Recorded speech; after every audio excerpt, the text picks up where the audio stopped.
Regarding whether Ukraine has the capabilities and plans to launch a drone strike on Moscow on May the 9th, People's Deputy Roman Kostenko said the following: "When it comes to the May the 9th parade, we need to talk separately about the capabilities and separately about the need, and also whether we have intentions to use these capabilities. If we talk about whether we have such an opportunity, whether we have the means, then we have the means. We have already shown more than once that our drones fly further than Moscow, further than 700 kilometers. So theoretically, there is such an opportunity." The SBU colonel described the decision-making mechanism for drone strikes on Russian territory. As for intentions, the decision must be made directly by the military political leadership, based on all the existing circumstances, based on the existing agreements and possible consequences. All of this must be calculated, and we must decide how we will act. Roman Kostenko also voiced Putin's fear, which forced him to declare a ceasefire on May the 9th. "I will say it again. Ukraine has the opportunity. Russia is behaving this way because it is afraid. That is why they proposed a ceasefire, and not just like that. Not because it is the 80th anniversary of victory. They would happily march along Khreshchatyk on the 80th anniversary. This is 100%. But now they are afraid because they need to remove a lot of air defense, including from the front line, to cover the sky and not lose face in front of those leaders who will still come to their parade." Kostenko also warned Ukrainians what they should prepare for instead of a ceasefire. "The question remains open whether our government believes in peace. It seems to me that it does not, because everyone has already studied the Russian Federation very well, both in history and now, and they are trying, perhaps, to do so in order to show concessions. The main thing is that we are prepared for the fact that Russia will not stop the war, even if there is a truce. It seems to me that this is only because the ambitious team in the US came to power on slogans about a truce, about a temporary ceasefire, and they need this for some reason." The SBU colonel expressed his point of view.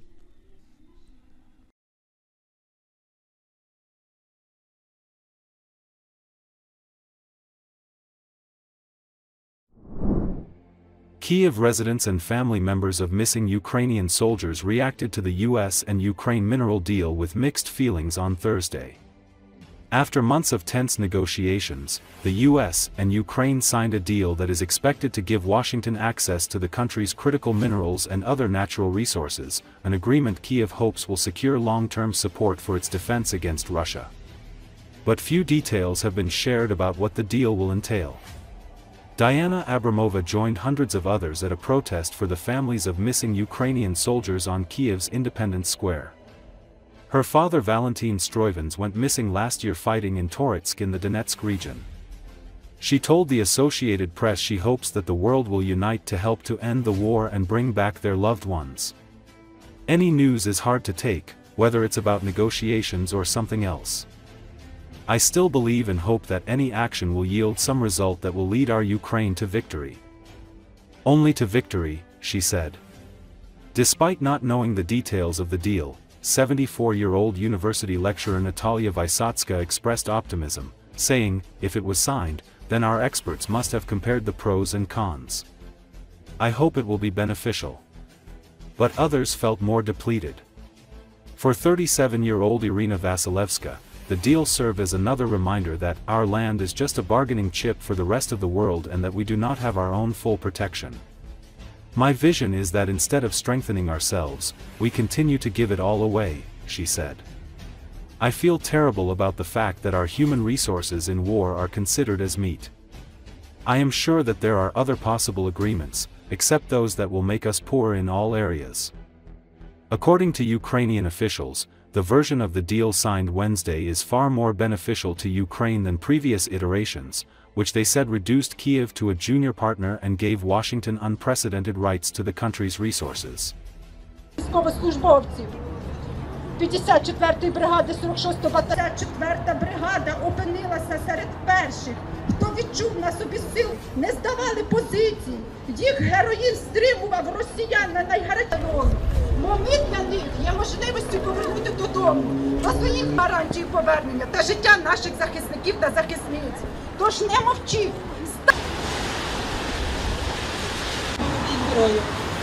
Будь ласка, ті, хто боїться, промовкнуть.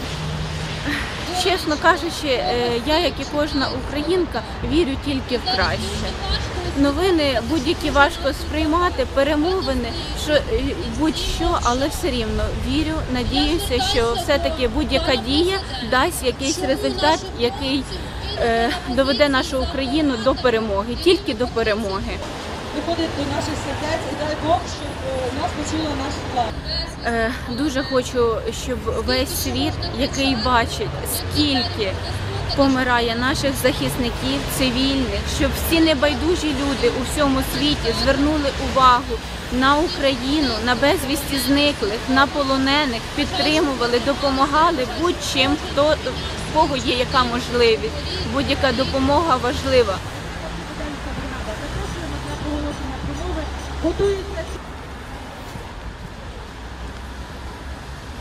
день.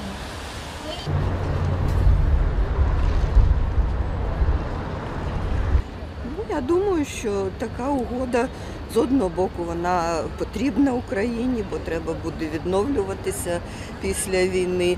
З другого боку, я ж не знаю, які там умови прописані, то цілком може бути, що вони зовсім невигідні для України.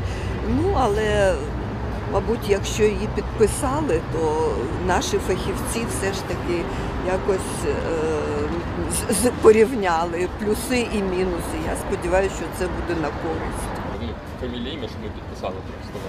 Висоцька Наталія Олександрівна. Ніякого спокою я не відчуваю, тому що я спостерігаю з боку наших ворогів бажання продовжувати і ніяких інтенцій щодо мирного врегулювання. Тим більше, про яке мирне врегулювання йдеться, якщо це однобічний конфлікт, власне кажучи, в якому ми не винні, але вони це все представляють світовій спільноті в такому плані, що і та сторона має йти на якісь поступки.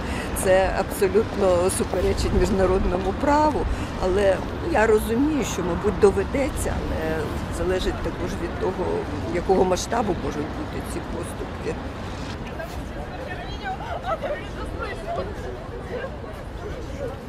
З одного боку, якщо представити одні джерела, то здається, що в принципі це не так погано. І це якась певна безпека, якась гарантія безпеки нас. З іншого боку, треба знову ж таки дивитися, що там за ті умови.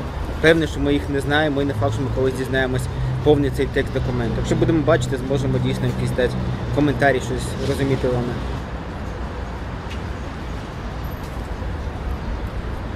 Я жахливо до цього всього ставлюся.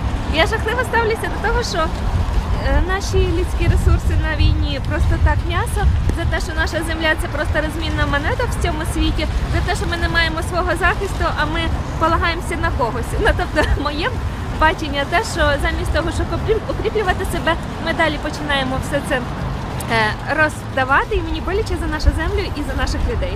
Це єдине, що відбувається. Я впевнена, що є інші моменти домовленості, ніж зробити нас обніщавшими, де тільки можливо.